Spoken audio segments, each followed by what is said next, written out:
Good evening, everyone. Welcome back to another episode of EdGems. Tonight, I have two powerful women on this episode. I have Nigina Livingston, who is the founder and director of Urban Act Academy.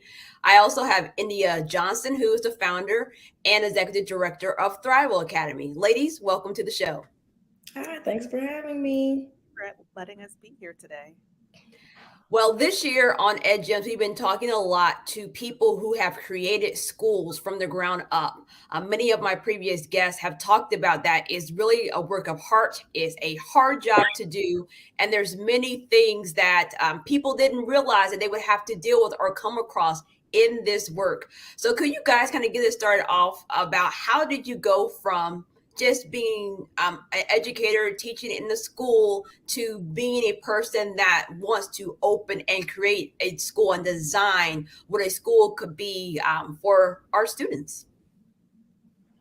You go first, Nigina. You've been in it longer. You calling me old, India? I'm calling you beautiful and seasoned and wise. Thank you. I've always been a visionary, a dreamer. I don't I think like the masses do.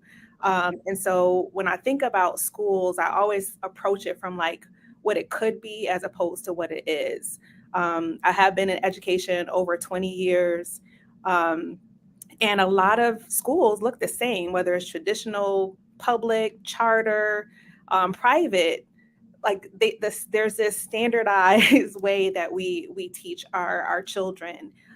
So when the opportunity came along for me to start a school, I took it because this was the opportunity that I had to just like really kind of think about what school could be, particularly for Black and Brown students or economically disadvantaged students. And I wanted to create this experiment, I said experiment, maybe that was a Freudian slip because it has kind of felt like an experiment in a lot of ways, but I was aiming to create this experience for kids that was really unique, where you have kids who are, just like loved on and nurtured. So not a heavily punitive space, because I think a lot of spaces with Black students in particular tend to be really punitive.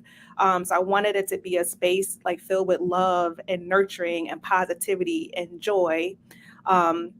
But the former science teacher in me knows that there's so much that when kids are creative and they're curious and they're allowed to like just not regurgitate answers, there's just so much that can develop from that type of experience. So I kind of combine my love of like being a science teacher with being a leader, to create this space where you could experience joy and rigorous instruction. So that was the dream. That's the vision. I'm just like blessed to have the opportunity to create somewhat some of those factors. And we still have a ways to go, but I've kind of like planted a seed and like expose a lot of my team, my staff to like what it could be, as opposed to what it is. Okay. I just love you, Nigina. I just have to say that. And I'm so glad that we've been on this journey together. Oh, So this. I know people will really never understand unless you go through it, unless you live through this experience and experiment. Because I do think that we ourselves have been subjects of an experiment. You'll just never know until you live it, unless you live it. And hopefully, the work that Nigina and I have done in our advocacy that we've done now and the advocacy that we'll do moving forward will make things better for the future leaders, not even just the educators, not just the students, but the future leaders of schools. For me, when I was little, I wanted to be a child psychologist. I actually applied to IU for psychology. I forgot all of this until I got an opportunity to sit down and really reevaluate some things about myself. But I wanted to be a child psychologist because I care very deeply about the way children interpret the world around them. Even as a child myself who was going through very informative experiences, and people say at church I don't look like what I've been through, and I realize I don't look like what I've been through at all. And I experienced a highly traumatic childhood. Um, And I knew that it just wasn't right. And I knew that school wasn't making it any easier. But I also knew that my parents did not know any better. I knew that. I knew my parents have no idea. And they're not this way because they hate me. They're not this way because they hate one another or my sisters. They simply don't know. And school is where we're supposed to learn. So why are we not learning how to human in a way that is more productive for society and for ourselves? So from a child, I knew that I wanted to help kids better interpret the world around them, because I know kids grow up to be adults and those adults become parents. And my focus is on parents more than it's about parents and kids more than it is about students and adults for me. And having my own school helped me plant seeds, not just in those children, but also in their parents, also in the other educators that I was leading, to see that there's a different way to do this. There's a different way to engage with the world around us and the world within ourselves. So, as I've been on this journey of evolving and healing and growing for my entire life, I wanted to share my lessons with everyone. Having a school was like the easiest way for me to share those life lessons with people. What experiences have you guys had that's helped you with your school design? Because there are people who may be thinking about, I think I want to do this, but I also feel like you just can't jump out there and do something. There are certain experiences and certain tools that you need to gain. So, for people who are listening, who are thinking that this may be the path for them, what type of experience or skills do you guys recommend that people really need to have under their belt before they pursue this path? I would say, because I feel like, honestly, I feel like I've been pretty successful at this thing, and you come to a point where I'm deciding to transition out before everything crumbles. I can see ahead, so let me just go ahead and move out of the way. But I've reflected a lot on what has helped me be successful. One, I did study education in undergrad. As a matter of fact, I studied education in high school. I did cadet teaching. This has never been a second plan for me. This is something that I knew from the time where I transitioned from child psychology to teaching, that I'm going to actually be a student, a scholar of this. So I studied it in high school, I studied it in undergrad, and then I studied it in grad school as well, educational leadership.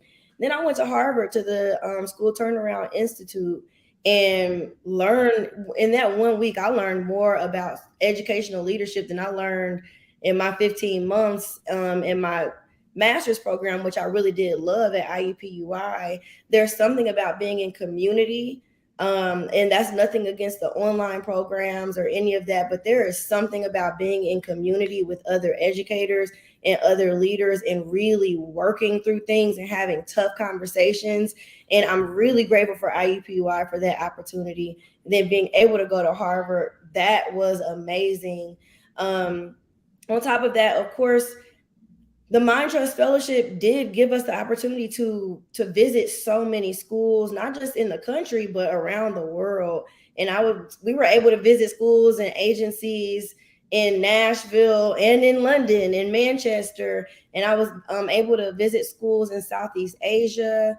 I've been able to learn from a lot of different organizations, a lot of different situations and people. Surge, I mean, Nigina did Surge as well. But Surge exposed me to a lot. Just those fellowships, you have to be a lifelong learner. You cannot ever say, "Oh, I know it. I know what it takes. I know enough." We'll never know enough. And being in community with people, I promise, it just, you never know what you learn. Like, I've learned so much. I have mentors.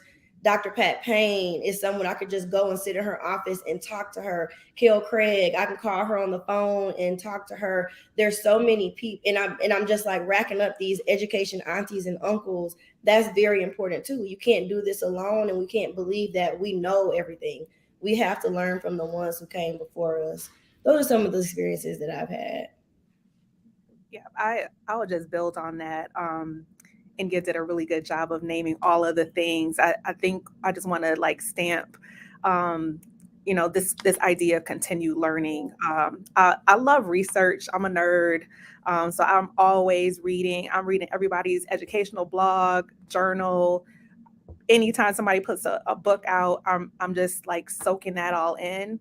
Um, but like when you're learning and reading independently, like you're kind of, in my opinion, stunting your growth. You have to like make this a collaborative where you're bouncing your ideas off of another person, because everybody interprets the world in a different way. And so, you know, in these fellowships, you have opportunities to collaborate and to share your ideas and get new perspectives on things. So I definitely think that you have to have a zeal for learning. I'm not.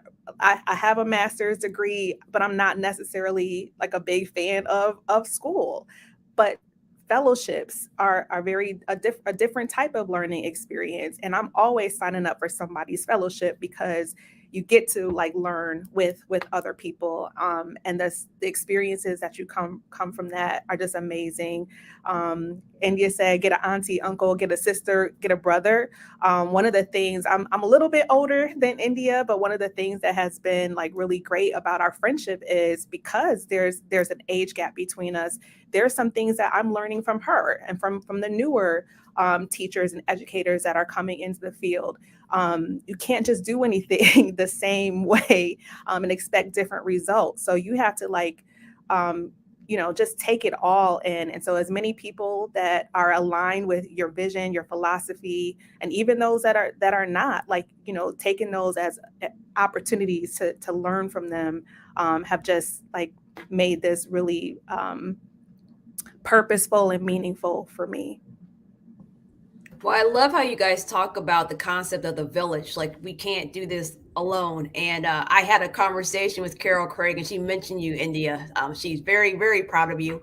And Dr. Payne, I mean, that lady is phenomenal. And she's been on our show before. And I just felt like I just asked a question, and she just was giving all the words of wisdom. And she lives by my house, so I frequently run into her at the grocery store. So she is just such a sweet, sweet person. So I definitely agree with the aunties and uncles and the community and the continued learning. However, we also know that even with all the best preparation, things may not go according to plan. So, what type of roadblocks have you guys ran into, and how do you push through those roadblocks? Especially because you have roadblocks that may be logistical things, securing buildings, curriculum. You may have media coverage. So there's all types of things that you have to go through as a leader, especially a leader that's creating another footprint of a school, especially in Indiana where we have so many different choices. So, what were some roadblocks you guys have worked through, and how have you gotten through them? I can take this one to start. I think for me, the biggest challenge has been like this idea of perceived autonomy.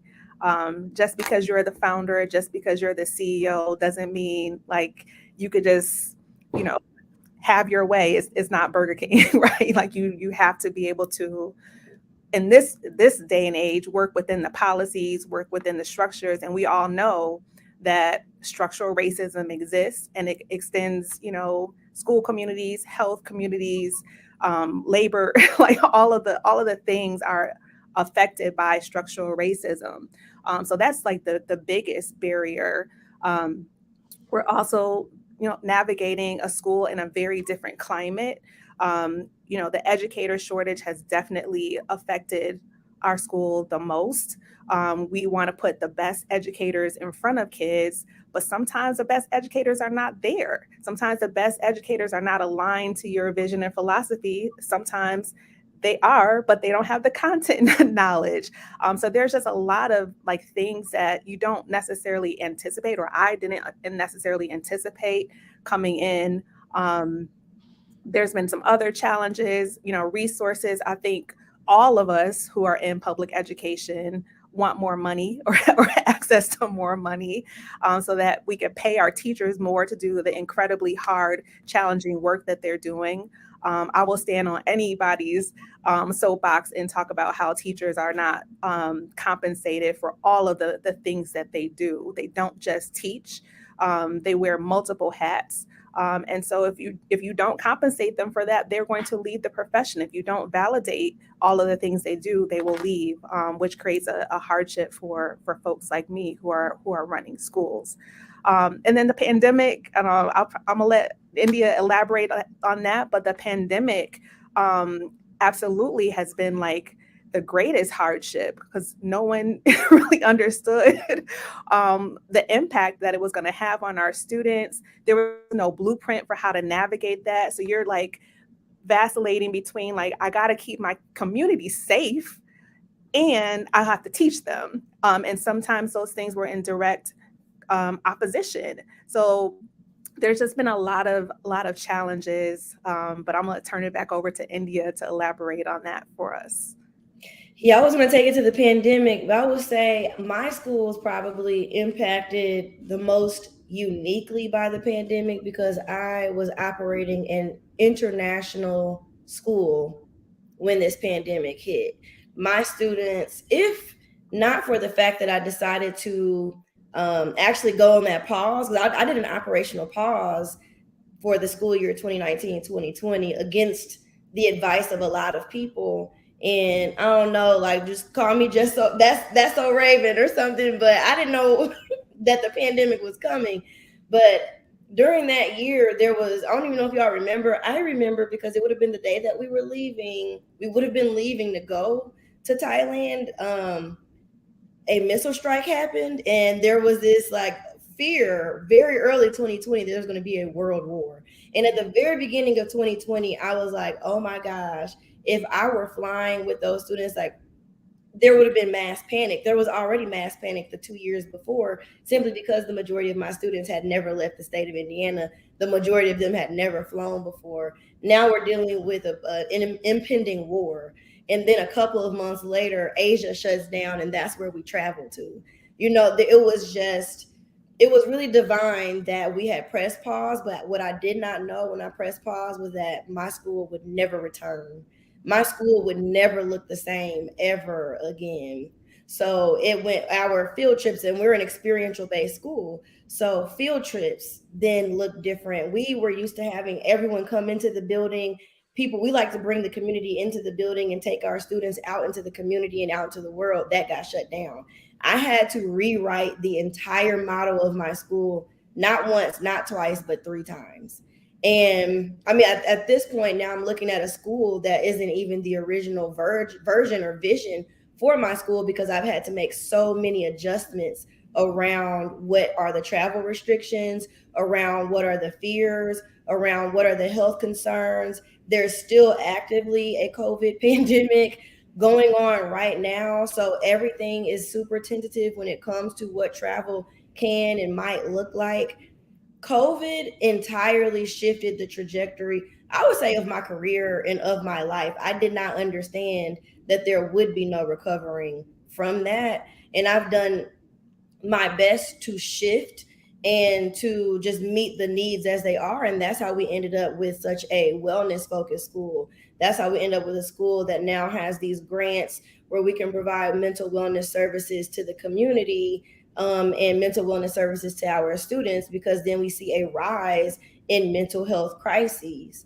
Um, oh my gosh, I'm not just going to focus on COVID and the roadblock that it brought, but it was, I mean, it's a pretty traumatic roadblock, I want to say, for most education leaders, but especially those of us like me and Nigina who are doing something radically different in a time where the world was going through radical change and was extremely tumultuous. Other roadblocks for me have just been the mindsets of the people who I'm working with and working for. At this point, I feel like I'm seeing centuries ahead and I'm operating decades ahead of where people are comfortable. And operating with and against those comfort levels has triggered so many people, where I've dealt with like volatile parents, I've dealt with volatile staff, I've dealt with volatile students, because they just do not understand why we can't continue to do things the way they've always been done. And then having so many parents and staff members treat me like I am their rival or I'm their enemy, because there's so much workplace trauma that people are healing from, so much school-based trauma that parents and students are healing from. They can't even trust that I'm operating with the best intentions. And if I can't be trusted, if my intentions can't be trusted, then you're not going to follow me, and I'm leading you somewhere that's very different from where you've ever been before, or where you thought you might be going. Without trust, there's no way that we can do that. So the trauma that we've had to work through and I've had to work up against has been the biggest barrier and roadblock for me. Can I say something in response? I definitely agree with you. It's just um, in terms of like the staffing being aligned. Um, your parents have to be aligned too. And sometimes they are and sometimes they're not. And they're just, I understand like the lack of trust, because we're, in some cases we're looking at generations of people who have been failed by this system in particular. So I get it, but it's just like, I don't need this opposition. I want y'all to just trust the process, like trust that I'm here because I see the best in your student, your child, and I want to work with you to help get us to, the next level. The other thing I wanted to just talk about was just how the pandemic just exacerbated the already equitable issues that we had in schools.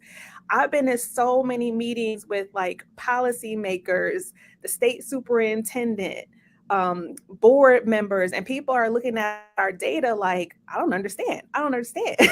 And it's like that, it baffles my mind how you can't understand that everybody doesn't have Wi-Fi in their household, or that a child doesn't have a quiet space in their place to learn, or there's not, a parent who can help a child access technology that they just received from the school, but they're not tech literate yet. Like they're just Yeah, and honestly, Nigel, most of these kids, the richer kids, are not dependent upon technology to learn. So we're focused on a Wi-Fi gap. We're focused on Chromebooks. These kids are learning from their parents. And at this point, I am a privileged parent with two privileged kids who don't learn via a Chromebook, because I'm teaching them how to operate my business and their own businesses. I'm having open communicative dialogue with them that they're not used to having, because adults never spoke to them in the world where they came from. These kids are being told to read, they're being forced to sit down at the computer and figure things out. They didn't have these experiences. They're sitting in, they go places with me and sit and listen to conversations, and then they're reflecting their now mother and the things that we talk about. It goes so beyond some technology. It's the household, it's the parental unit, it's what they're gleaning from their environment around them. And poor kids are not gleaning a wealth of knowledge. Like that's just not a thing. Poor kids, where do you get a wealth of knowledge from when you are a poor child with poor parents? So there's such a disparity, and it can't even just be minimized to the technology gap. Because now that my kid goes to LN, I'm really seeing like the food is different, everything is different, everything is wildly different from what she experienced when she was a student at Thrival, honestly. Yeah, it's definitely an access thing. Who has access and who does not? If I had children, which I don't yet, but if I did, and the school wasn't helping my child, I have the ability to get a tutor. And I know that's the case for a lot of, more affluent families. And I do understand, because I believe in structural racism, so I get it. But it's a shame for me that we're still using like, this outdated metric of standardize anything, but we know there's nothing standardized about anybody's experience. No, I appreciate that about the technology, because a lot of during the pandemics, like if we just get them Wi-Fi access, they'll get on the technology. But one of my previous roles was an ENL teacher, and I would sit by kids on doing Lexia because they're getting stuck. And I'm like, the computer can't teach them like how to read. Like I have to teach them how to read. Yes. And so Lexia is a thing you can do and go practice. But a lot of like Lexia, for the audience members don't know what that program is, it only reteaches the kid two different ways. And sometimes they just say the same thing and take an option away. So I'm like, that's not reteaching. So you actually need a person that goes through instruction with you. So even getting access to technology, that doesn't help. And even with my kids, they were struggling with math. We watched a video on Khan Academy, and then I explained the math on the little whiteboard that we have on our fridge. I just erased our grocery list. So it's not that the computer ever taught them; it's just a tool. It's not a tool. Yeah. Yes, like I was trying to help my daughter with her algebra 1. First of all, I had to take algebra 1 twice, in 8th grade and in 9th grade. So I'm probably not the best at it. And we're on Edmentum, and I'm like, I was confused. I have multiple degrees. I've had to teach math before. I was so confused. And then I went on Khan Academy. I'm like, okay, like, let's do this. And we watched the videos, and I'm trying to break it down. Baby, I was still confused. And I said, and that's when we just switched schools. I was like, if you're not getting it, and I don't have it to give to you, I can hire a tutor, but we actually live in a district where you can have a highly qualified math teacher teaching you this. And at this point, this is a decision that I have to make. And that was an act of privilege for me to be able to make that move, to send her to a good school where she can get on a bus and go to have a highly qualified math teacher. We have to address these disparities. A computer and some Wi-Fi boxes ain't going to do it. We have to educate the parents. We have to fix the systems. We have to break down the barriers that are keeping parents from being able to access these things. And we have to actually acknowledge the fact that the parents are usually victims of the same broken system that their kids are now victims of. No, that's a good point, because some schools, like some people don't understand why many of the new school models that come up, they have a huge focus on parent engagement. And part of it is kind of what you talked about. Parents, if one thing goes wrong, they're like, oh, the whole school is wrong. I need to pull my kid. But they are used to something going wrong. They speak up about it and like nothing changes. So anytime anything goes wrong, but that's not just rooted in their own children's experience. Sometimes it's rooted in their experience when they knew something was inherently wrong with the system. They knew there were structural things in place that were barriers. And so they don't trust anybody. Mm-hmm. And so I think in this work, for people who are considering building a school, being a leader, even if you don't found the school, like you have to work with the community, you have to work with parents, and you have to build that trust every single day. And I have some follow-up questions for you guys about some of the things that you shared. So Nigina, you talked about the curriculum of standardized testing, and I think anybody who's watching any media here, they know that Urban Act has been in the media because of the IPS Rebuilding Stronger plan. And one of the things that was noted in this very lengthy plan that keeps evolving was the test scores. And we know that there's nobody out here can be shouting about test scores, especially I Learn, for multiple reasons. And there are other metrics. And I've been in your building many times. And the one thing I can say about your building, even because I also supervise student teachers. So I've been, you named the building, I've been in private schools, I've been in rural Indiana, I've been in townships, IPS, I see it all. I've been out in the suburbs. But when I walk into your school, there is a sense of joy. And there are some schools you walk in, there's a sense of fear. There's a fear to speak in the hallway. There's a fear not to be in straight lines. And so I know there's many metrics that we can use to measure, but how are you working through something that's being so public? And then, they went from saying that CFI was going to move into the building. Then they're like, okay, we're going to take that back. So how do you work through something when you're literally on the ground level, trying to help kids learn, trying to work with families, but then in the news, it's like, well, these stores didn't grow, so we need to switch to another model. And for people that don't know the history of School 14, for some kids, if the school model changes again, they will have experienced several models because your school is K through 8. Mm-hmm. So that is something, regardless of people's opinions, because I know people have opinions, I didn't think about the kids who was like, now, oh, here's another school model. And I don't think that's best for anybody's kids. So I know that was a lot of stuff, and there's a lot of stuff to say, but I thought it was important for you to get a chance to speak to everybody, to share what's in your heart about this situation. Whew, okay, bear with me because I got a lot to say. So I'm gonna try to be as succinct and clear as possible. But I will start by saying I'd be a hypocrite if I didn't say IPS didn't need to make radical change. Like we can look at a number of schools and see that the district needs to do a lot to raise the achievement level, the social emotional aspect of their schools. So I do think that there needs to be a plan to rebuild stronger. So I'll say that. At the same time, I think that we do need to broaden our definition of what is a successful school versus what is a not successful school. Anybody who has gone and come into my building has said the exact same thing that you have said. This does not look like a school that needs to close. This is a school who has there's teachers that have joy. There's not a lot of schools where you can go in and the teachers are actually happy. Mine are.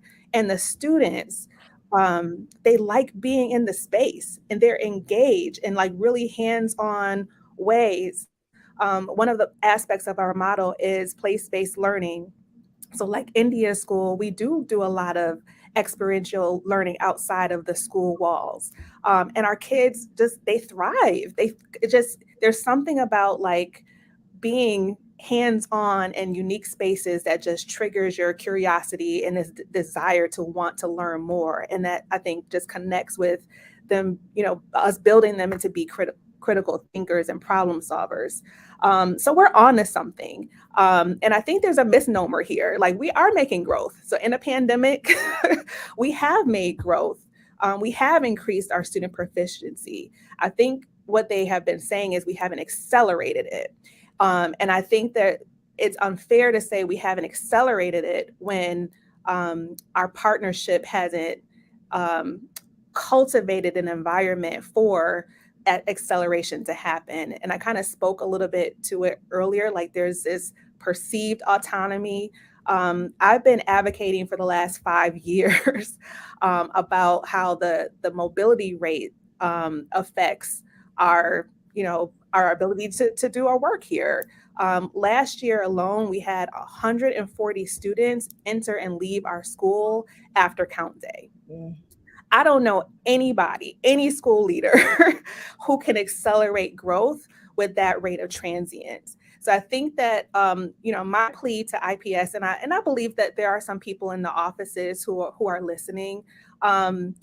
We have to approach this from an asset-based, mindset as opposed to a deficit-based one. Like, how can we take what good things are happening here at Urban Act Academy and build upon them, as opposed to like, oh, they didn't accelerate growth, let's take them out and start all over again. That would be more detrimental than anything. And I think that when you think about like schools that this happens to, this almost always happens to schools with a population that is Black, brown, economically disadvantaged. And so I just really think that we need to come up with something better. Like, this is a playbook. When you see, gentrification happening in neighborhoods, the first thing that they attack, and I'm using the word attack on purpose, are the schools. And so then if it like lends itself into this cycle of our kids not getting, their needs met to grow up to adults, and parents haven't had their needs met, and they're perpetuating it on. And it's just time to break that cycle. And I'm glad you mentioned gentrification, because I think that gets left out of this conversation. And many people who follow me know I went to school for kindergarten, and my family's home was in that area. And so the house that my uncle ends up getting from my grandmother, it's sold for hundreds of thousands of dollars. It looks totally different than the childhood home I recognize from my grandmother. But I have a friend that lives in that neighborhood, and I had no clue where she lived until she invited me to her house. And I'm like, oh, I can see my family's previous home up the street. And so the whole neighborhood is different. And so you're getting a different clientele who tends to, when they speak up, people move. And I think that was very evident with the CFI. And I also know teachers at CFI. And so when I was talking to teachers at CFI, one of their big concern is like, we don't know how to work with students with different needs. And I know that was a very nice way to come around. It's like, well, what you're trying to say is you can only work with certain kids who come from privileged backgrounds, who come with these skills. And so for me, when I heard that CFI was going to be a potential model, and a lot of people have been saying, well, if these magnet schools are so successful, everyone should have them. I get that viewpoint, but you may not necessarily have teachers in those schools that want to work with Black kids. I'm just going to say it. They just don't want to work with Black kids who have gaps. So I don't think that would have been the best move anyway. And to your point, it's like, at what point do we stop starting over from scratch and take the things that are working and fix? Because School 14 has always been a transition school. I can't remember a time that it hasn't been. So how do we find support for kids who may, and my favorite is, I'm here, I leave, and I come back, because that's your number one. So how can you account for data of kids who aren't there the whole time? And I know when it comes to tests, you got to be there a certain amount of days for your data to count. But it shouldn't even just be about no daggone data. This is about humanity. This is not, everything is reduced down to test scores and just, I mean, it's absolutely inhumane how school is looked at, how students are viewed, how parents are viewed. We're looking at the trajectory of society. We're looking at interpersonal engagement and relationship, and none of that, it seems like, matters to anyone. And it feels to me like school in general is run by people who lack empathy, people who lack humanity. That is what the education, you're not even allowed to have too much empathy or too much humanity and be an educator, because eventually there will be a conflict. And that's the part that's really frustrating me. But I'm gonna let you go ahead and ask your question to me while I'm just talking. No, but that is a really good point, because when I think about school, what is the purpose of school? So you can get out and have a productive role in society. And many kids, regardless of whether they pass certain tests or certain structures, graduate, either go to college, go to the military, or they get a productive role in society. So I think so. And I know it's hard to track kids to see if that happened. I know some schools do it, so it's not the most impossible thing to do. But I think we also need to think about what is the actual end goal of getting out of the education system. Right. I'm not going to write my resume, I passed, I learned. Like, nobody cares about that. Yeah. It's like, can I interact with other people in an appropriate manner? Can I liked how you talked about, I'm talking to a child, I'm explaining things, I'm bringing them in. There are so many kids you try to have a conversation with, they're so not used to grown-ups talking to them as another human being, not the I'm an adult source of knowledge, you obey me, that they don't even know how to respond. They just look at you like this is a trap, like you're really asking my opinion and you're actually going to do something with it. Yeah. So my question to you, because you spoke a lot about bringing on the parents, moving to this wellness base, but I also know that you are transitioning out of your school. So were those roadblocks or things you had to work through part of why you transitioned out? Was it the pandemic? And what hopes do you have for your school after you completely transition out? And then tell us, where are you transitioning to? Well, I guess I should answer them backwards. What I'm transitioning to, I really don't know. I'm stepping out on faith. I just know that I was losing my mind, and I was tired of fighting. I'm not the kind of radical that really enjoys being in fights and having these tense engagements with people and like rah and we're angry and full of rage. That's not me. That's not how I operate. I'm a very peaceful person, and I prefer to operate in peace and joy. And at some point, and this has been the case honestly for the past 5 years, nothing about running Thrival has been easy. And Nigina knows this better than anyone, because Nigina has been by my side the entire time. I can't even think of too many people who have been with me and know exactly the things I deal with. And you don't know everything, but she knows a lot. And it's been difficult, and it's been a fight from day one. And at some point I got tired. It wasn't worth it. It's not worth my mental health. This last school year, I was driving to work on the phone with the suicide hotline. I was not about to go through that again, where I'm losing myself for something that at this point is not even what I initially set out for it to be. It's been so manipulated and so perverted into something else other than what I signed up for the beginning. But I've been tricked into sacrificing my mental, emotional, spiritual, physical wellness for this thing. I had to be real with myself. This isn't even what I want. And I can get in front of the cameras. I can get on the news. I can be wherever and put on a smile and speak on behalf of this school because that's what I'm paid to do. But the reality is, I don't even believe in this anymore, and I can't be dishonest with myself. I think that there's something entirely wrong with the number of nonprofits that Indianapolis has in this city. I believe that there's no reason why nonprofit boards should be operating school boards, or they should be. I mean, that doesn't make any sense to me that you have people who are entirely uneducated and inexperienced, and they're volunteers. But my professional trajectory and the lives of these kids and the livelihoods of these educators is in their hands. That don't make any sense to me. And so, in the point where I'm seeing this board, they don't know what they're doing, and one wrong move could really mess me up for the rest of my life. And I have worked for 15 years to build myself to the point where I'm right now. It's time for me to tap out. And people can call that selfish, but I'm here for me. God placed me on this earth to be India Kelvania Johnson, and I have to be the best me I can be. And I can't let anything stop me from going to my next level and to thriving and to living with my purpose. All I know is that my purpose is to educate. That does not mean it has to be through this system. I am here to help people. And I think that I've been able to do that. I've been able to educate. I'm doing it via TikTok. I'm doing it via Facebook. And right now, I would prefer for the world to be my platform, and I can just be free and be myself. I can cuss. I can do whatever I want to do. I can wear whatever I want to wear, and I am educating people, the people who want it.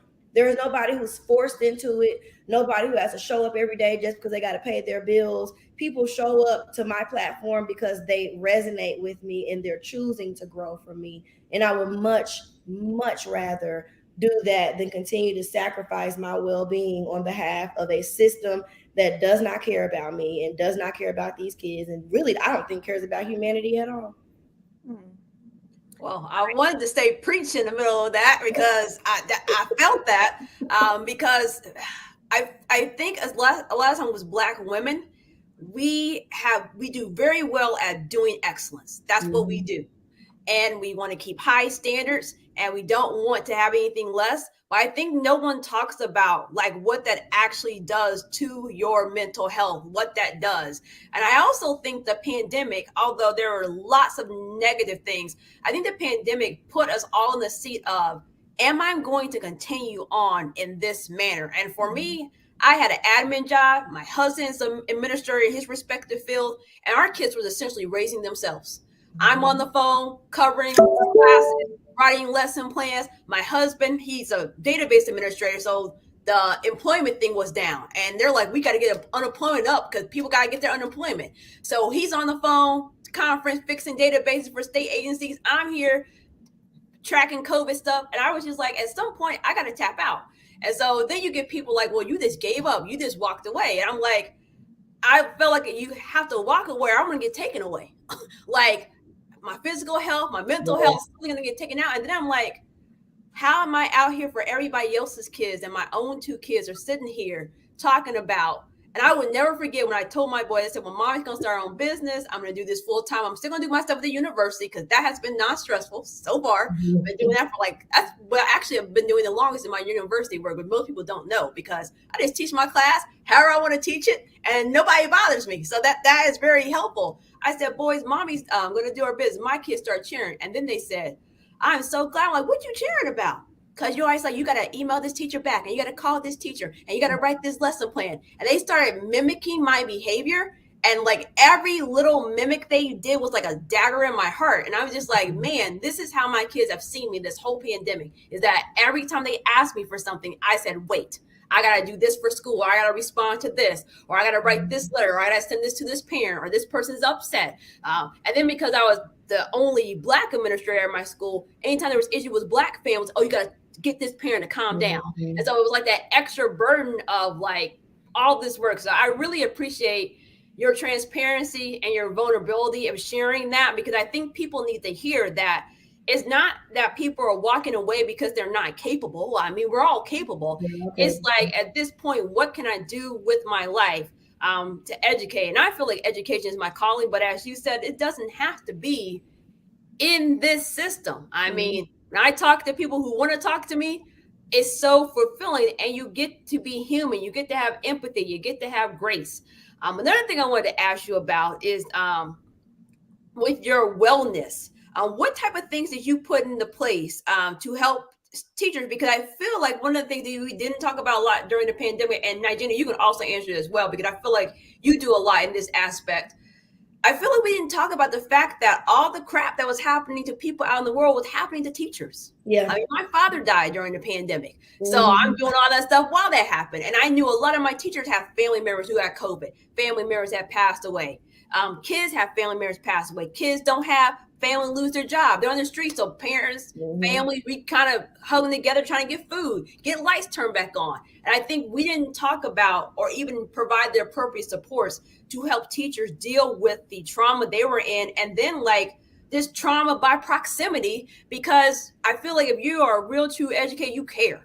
Like you Yeah. want kids to learn, but you care if they're hungry, you care if their lights are out. So what Yeah. are the type of things that you put into place and that you would recommend to schools to do to really support their staff? And both of you guys can respond to that. I would say, first of all, we need to understand that anyone who is alive as of March 13th, 2020, experienced trauma.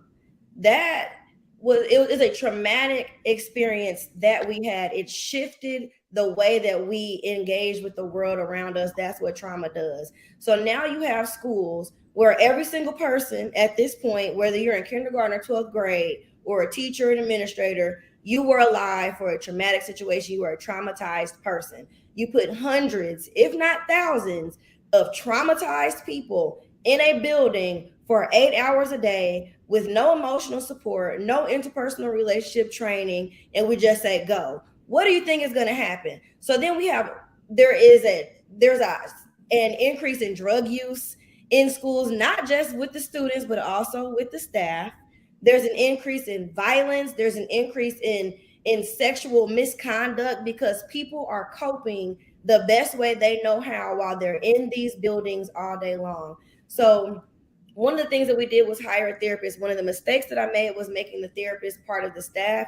I would encourage schools to have a therapist for your staff, but have that person be a contracted provider as opposed to part of the staff, because then it just becomes a conflict of interest.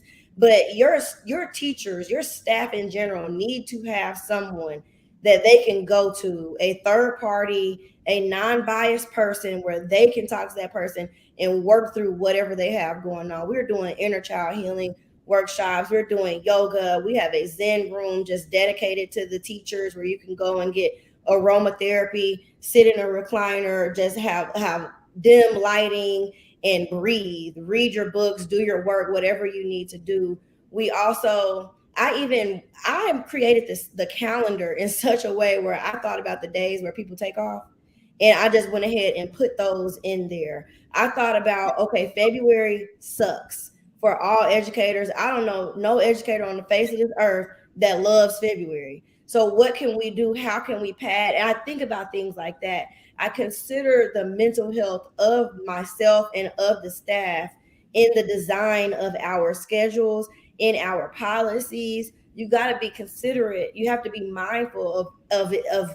It has to be at the forefront of our minds now. The mental health of your staff, and then normalizing these conversations. Wellness Wednesday was something last year. We did Wellness Wednesday very well, and where the staff also had to participate in these mindfulness activities. So they're also exploring their own self-limiting beliefs. They're also considering, what does self-love mean? They're also learning more about energy exchange and what's the best use of their time and energy. It's not just for the kids. We're talking to the staff about humanity. We're going through, what does it mean to be a trauma sensitive school, but then also what does it mean to care for yourself first. I'm gifting the teachers what they need. We had somebody coming in doing chair massages for the teachers. I need you to feel happy, whole, and healthy, because that's the only way these kids are going to be able to receive from you the good that you have to give. Otherwise, your good is going to be clouded by this trauma, by this grief. And then, like once you hate your job, you're not going to do your job effectively. And your job right now is to lead the next generation of human beings. We don't have time for that to be ineffective. Yeah. I don't have much to add here. I think I credit India for just kind of like helping me to broaden my scope about what it means to lead wellness work for the community. Um, I think we're really good about doing it for our kids, because it's just easy to be empathetic to a child who doesn't have much control over their household situation, who their parents are, their access to resources. But we're a little less forgiving when it comes to adults. And like through, conversations with my peers and colleagues, we really recognize that like everybody is grieving. I experienced lots of losses during the pandemic, and we couldn't even grieve in an appropriate way. And then like the distance, the remote, it just lessened our connection. And one of our restorative beliefs is like every human being desires to be in strong connection with other beings. And when that was just kind of like really abruptly taken away from all of us with a lot of uncertainty, you can imagine everybody has been on edge. And so we started making lots of wellness calls, wellness checks for the adults. And then, just kind of expanded that to our students. This year, we do have a partnership with the Teaching Well. They provide wellness coaching. So like once a week, every other week, staff members can sign up for a 30-minute call with a wellness coach. I have a wellness coach. And these are things that like, the early principal Nigina never would have even imagined needing or having. I would have been like, oh, another meeting. I don't want this. But now I feel like it's necessary. And any school that I lead here on going forward has to have money set aside for the staff to access things that are going to keep them well. You do, as you mentioned, Shantae, there's a lot of vicarious trauma that we carry when a child is telling us their story. I've had staff members call me in tears just like after doing a home visit and just like, seeing like, how a child is forced to live. We carry all of that, and there haven't been any spaces for us to, to share that.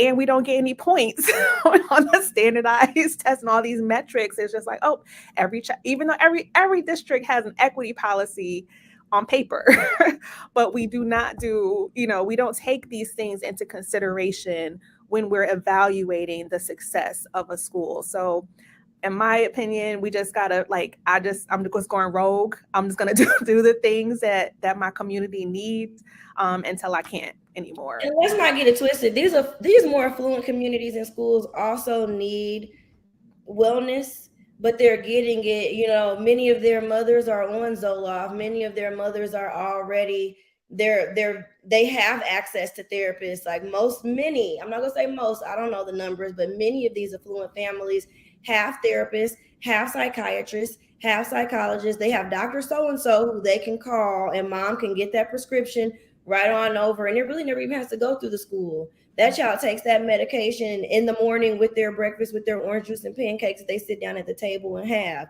Everybody in that household could very well be medicated, but they're getting those supports. So it's not even like a black kids need it and white kids don't, or poor kids need it and rich kids don't. Everybody around here needs mental health services. There are those who have access to them through their home, and there are those who do not have access to them. And it's our responsibility as the school to provide access to those students and those families if the need is impacting the potential of the students to be successful in school. Anything that's getting in the way of them being successful academically, it is our job to remove those barriers. We have quite a few more barriers to remove for poor people, because rich people are removing their own barriers. Rich people have barriers too, but they also have the resources to navigate those barriers. We have to navigate those barriers on behalf of our students and their families, and that is not considered anywhere when we're looking at any of the metrics. Nobody's even asking that. Nobody's looking at that. There's no credit that Thriver was given for any of the what we've done in order to change the lives of our students, their families, and their siblings over the past 5 years. It all comes back down to ISTEP scores, and our kids don't even take ISTEP like that. So there is no way to penalize Thrival, but there also is really no way to celebrate the work that Thrival has done to positively impact the lives of the kids and their families in the community. And that's a good point, because when I read about your school and before like the pandemic, and it's like, oh, the kids got a passport and they got on the airplane for the first time, which is great. Like, don't get me wrong, but I'm like, surely there's more that can be shared about this school than the fact that we gave poor kids a passport and put them on a plane. So I think with a lot of the schools, the story leads to, oh, we're going to do a story about this unique model, and everything's going to track your test scores. And that is like the breadth of the story. But there's so many more stories that are out there, and there are families choosing to go to different schools, and they're choosing to stay. And many times I feel like they don't find those parents or those families to lift up, like, why did they leave maybe their traditional public school? Why did they leave this situation? And we don't talk about the fact that everybody that chooses a charter school is not necessarily poor. There are people who leave their township or IPS and they choose a different school model because they feel they haven't been served, and they don't want to spend their money in a private school. They want to stay there for college if their kid doesn't get a scholarship. Yeah. So that's like the other thing that doesn't get talked about a lot, or just the different clientele that all schools serve. So we're getting close to the end of our time together. I want to give you guys final thoughts. What are final thoughts that you have for people who are considering this path of creating a school? I would say if you're considering creating a school in this climate, then you have to be aware that you're going to be a tool of the system as it is right now. It really is impossible to be as radical as your heart desires to be and your purpose might call you to be within this system. I know for me, and I've been very vocal about the fact that I have to run a private school. I cannot operate a public school because nothing about me and my vision is in alignment with what the government desires for children and families. So I would say just ask yourself, we do need people on the inside. And so I really appreciate inside men. You have to ask yourself, am I an inside man or woman, or am I an outside man or woman? I had to acknowledge and accept that I am an outside woman. I can't. It troubles my spirit to even be in the rooms with some of the, like Nigeria talks about being there with the lawmakers and the other leaders. I don't go to the principal meetings. I don't sit in the rooms with the lawmakers because I would be rolling my eyes, breathing hard. My heart would be racing. I'm troubled by the energy behind the majority of the people who uphold the systems that I really am here to disrupt. But I want to be able to disrupt it from a place of love. I don't want to come in angry and have to disrupt it and calling people out and doing all that. I just want to operate with love and faith and the vision that I have on me and do it the way that I see fit. And if y'all agree, you can come along. And if not, stay where you are. In order to do that, I have to operate from outside the system. What is it? You can't use the master's tools to dismantle the master's house. So I feel that. I feel that. Yeah, I think for anyone who is, feels called, because I think this has to be a calling. This can't just be like, oh, like I'm gonna just start a school one day. If you don't feel called to do this, then you're going to quit, which is going to be highly disruptive to your environment. So you really got to think about this beyond a job. For me, like, this is revolutionary work. This is advocacy.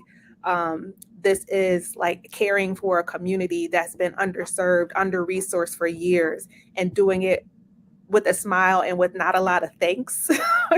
But because the vision of like what it can be compels you to move forward in spite of, then I will say go for it. But be open to, there are multiple paths to your end goal.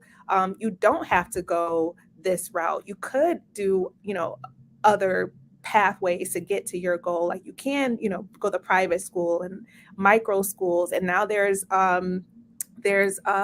folks who are doing homeschooling as more of a collaborative. So if like you're really trying to educate in a way that's liberating as opposed to, you know, the tried and true status quo type of experience, just do your research. There's a lots of different ways that you can come in and do this work without getting burnt out, without being jaded, and without having to navigate obstacles that are designed to limit your progress with a certain population of students.